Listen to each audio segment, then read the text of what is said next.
TS TET paper 1 and 2 శిశు వికాసం and pedagogy psychology bits. పరిపక్వత అనగా ఏ జన్యు ప్రభావం వల్ల ఏర్పడును, బి క్రమానుసారంగా జరుగుతుంది, సి బాహ్య కారణాల సంబంధంగా జరుగుతుంది. ఆప్షన్ 4 ఏ మరియు బి అంటే జన్యు ప్రభావం వల్ల ఏర్పడును, అలాగే క్రమానుసారంగా జరుగుతుంది అని అర్థం. రెండవ క్వశ్చన్, శిశువు ప్రాకడానికి ముందు తలను నిలపడం, నడవడానికి ముందు నిలబడటం, పరిగెత్తడానికి ముందు నడవడం అను ప్రవచనంను సమర్థించు వికాస నియమంను ఈ క్రింది వానిలో గుర్తించండి. 1. వికాసం 2 నిర్దేశ పోకడలను అనుసరిస్తుంది. 2. వికాసంపై ఆనువంశికత, పరిసరాల ప్రభావం ఉంటుంది. 3. వికాసం నిర్దిష్టమైన క్రమానుగత పద్ధతిలో జరుగుతుంది. 3 అన్నది ఆన్సర్. వికాసం నిర్దిష్టమైన క్రమానుగత పద్ధతిలో జరుగుతుంది. థర్డ్ క్వశ్చన్, వ్యక్తి వికాసంపై ఆనువంశికత ప్రభావాన్ని గుర్తించుటకు పియర్సన్ ఎవరిపై ప్రయోగం చేశాడు? ఆన్సర్ డార్విన్ కుటుంబం. ఫోర్త్ క్వశ్చన్, దివ్యాంగుడు అయిన బిడ్డ చూస్తూ ఉండగా తల్లిదండ్రులు గదిని పెయింట్స్తో అలంకరించడం ద్వారా పిల్లవాడిలో ప్రేరణను కలిగించడం అనున్నది సొరగేట్ క్రీడ.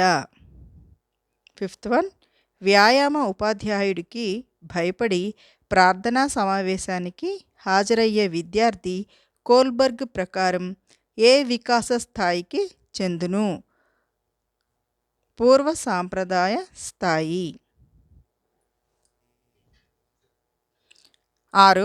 ఈ క్రింది వాటిలో స్కిమాటాను గుర్తించండి. ఏ పుట్టగానే పాలు త్రాగడం, బి శబ్దాన్ని గ్రహించి ప్రతిస్పందించడం, సి వస్తువులను అందుకోవడం. ఆప్షన్స్ ఏ, బి మరియు సి అంటే పుట్టగానే పాలు తాగడం, శబ్దాన్ని గ్రహించి ప్రతిస్పందించడము, వస్తువులను అందుకోవడం అనేవి స్కిమాటా అన్నమాట. 7th వన్, హెరిడిటరీ జీనియస్ అనే గ్రంథ రచయిత ఫ్రాన్సిస్ గాల్టన్.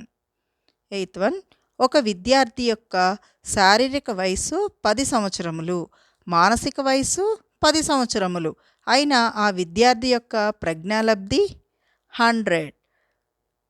9th వన్, సమైక్య ఆలోచన దీనిని తెలియజేస్తుంది, ప్రజ్ఞను తెలియజేస్తుంది. 10th వన్, ఈ క్రింది వానిలో వ్యక్తంతర భేదాన్ని గుర్తించండి. ఏ జ్యోత్స్న సంగీతం పట్ల ఆసక్తి కనబరిస్తే తన చెల్లెలు గీత చిత్రలేఖనం పట్ల ఆసక్తి కనబరచడం. బి తరగతిలోని విద్యార్థులను ప్రజ్ఞాస్థాయిలకు అనుగుణంగా గ్రూపులుగా ఏర్పాటు చేయడం. సి లావణ్య తరగతి పిల్లలందరిలో తెలివైన విద్యార్థి. ఆప్షన్ 4 ఏ, బి మరియు సి అనేది సరైన సమాధానం.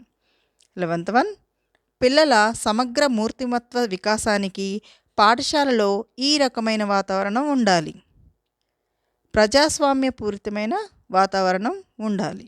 12th వన్, అవ్వ కావాలి బువ్వ కావాలి అను సామెతలో దాగియున్న సంఘర్షణను ఈ క్రింది వానిలో గుర్తించాలి.